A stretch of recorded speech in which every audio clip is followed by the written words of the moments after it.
You're standing in your kitchen, running on way too little sleep, just trying to get out the door. You hold up their shoes. No. You offer them their absolute favorite snack, the one they literally begged for 5 minutes ago. No. You ask if they want to go to the park, their favorite place on earth. No. Within a single 5-minute window, they will look you dead in the eye and say no to a cookie, no to a hug, and no to simply sitting down on the floor. And then, just to push you over the edge, they'll turn around 5 seconds later and do the exact thing they just refused.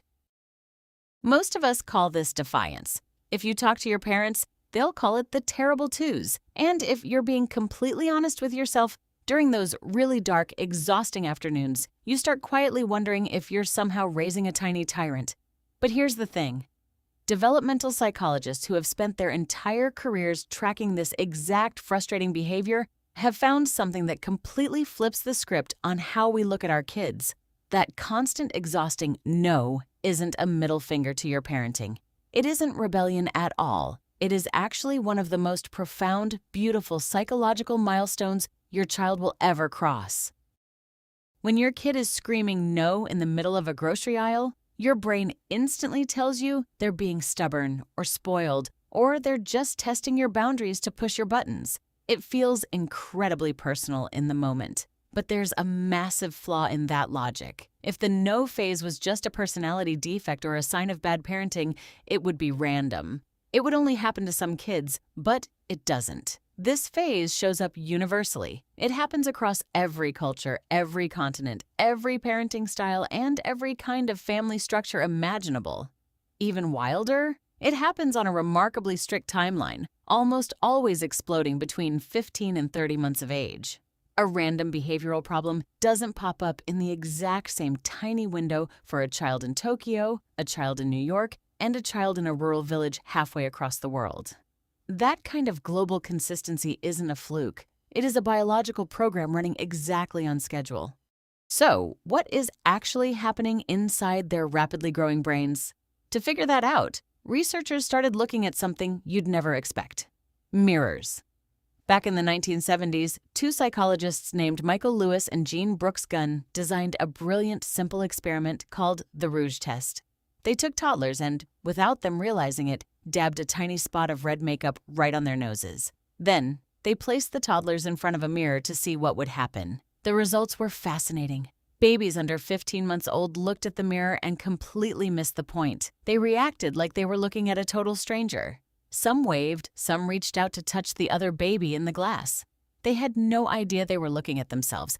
But right around the 18 to 24-month mark, something incredible flipped. The toddlers looked in the mirror, spotted the red dot, and immediately reached up to touch their own nose, not the glass, their own face. That specific split second is the exact moment of the birth of self-recognition. It is the first time a human being consciously realizes, oh wait, that is me. I am a separate entity from the rest of the world. And if you track the data, this exact mirror test window is precisely when the word no completely takes over your household. That is not a coincidence. A legendary developmental psychologist named Claire Kopp, whose work practically built our modern understanding of how toddlers learn to regulate themselves, proved that the explosion of the word no is directly hardwired into this brand new sense of self. Think about it. Before this milestone, a baby experiences themselves almost as an extension of you. Their physical needs, their environment, your wants, and their wants are all sort of blurred together in one big ecosystem.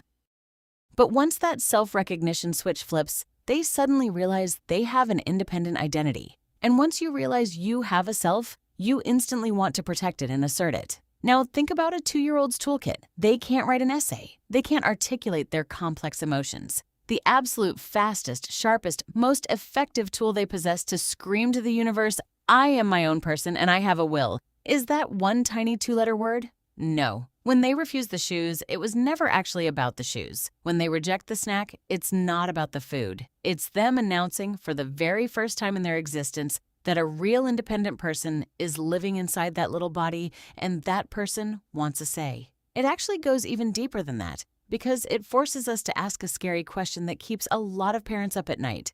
Does a toddler who pushes back constantly mean they're on a bad track? Are we raising a kid who is going to have behavioral issues down the line?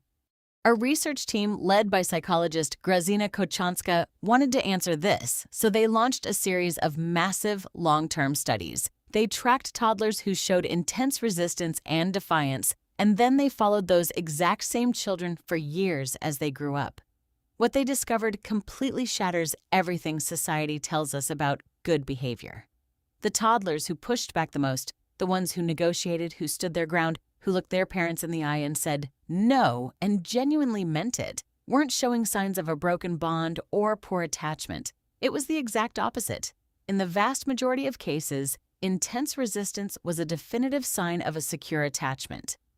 Think about the emotional gravity of that for a second. A child only feels safe enough to say no to the person they trust implicitly. They aren't just testing whether they can get away with not wearing socks. They are testing something infinitely more vital to their psychological survival. They are testing whether their new, fragile sense of I is allowed to exist within your relationship without causing the relationship to break. Every single maddening no your child throws at you is actually a quiet, vulnerable question. Do you still love me? And am I still safe with you, even when I disagree with you? When you look at it through that lens, it changes every single power struggle in your house. When your toddler is screaming on the floor because they don't want to put on their pants, they aren't fighting a war over clothing. They are running a background check on the stability of your love. Then there's the linguistic side of this, which is just brilliant from a cognitive perspective. Researchers who study how language develops note that no is often one of the very first words a toddler completely masters. Not because it's linguistically easy to pronounce, but because of the raw physics of what happens when they say it. Think about the daily life of a toddler. If they say juice, maybe they get juice in a few minutes, or maybe you tell them to wait. But if they say no, the entire room stops dead in its tracks. The adult drops what they're doing, turns around, and completely reorganizes their energy around that one syllable. For a tiny brain that is just waking up to the concepts of cause and effect, that kind of immediate guaranteed leverage is absolutely intoxicating.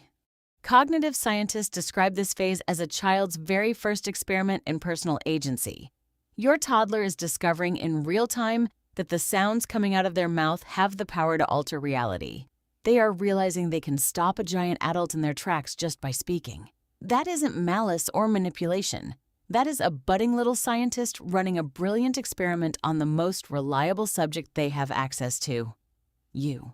Now, as a parent, how do you differentiate between this beautiful, healthy identity testing and something that might actually require a bit of professional support? Because there is a line. Pediatric specialists point out that if the no phase is so severe that your child can never, under any circumstances, be redirected, no matter how calm your tone is, how much time you give them, or how playful your approach is, that's a pattern to note.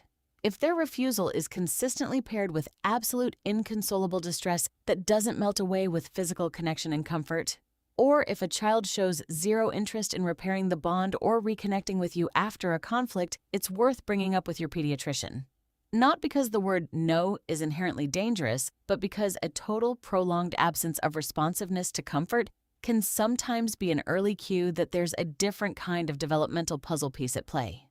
So, the next time your toddler stands their ground, looks you in the eyes, and refuses the very thing they wanted 2 seconds ago, take a deep breath. Try to drop the armor. Don't hear it as a battlefield where you have to win.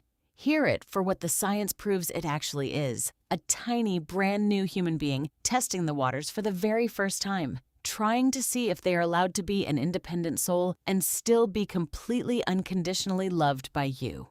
That word isn't the end of your connection with them. It's the beautiful, messy beginning of them finally having a self to connect with. If this gave you a little bit of peace in the middle of the toddler chaos, click the subscribe button and let me know down in the comments.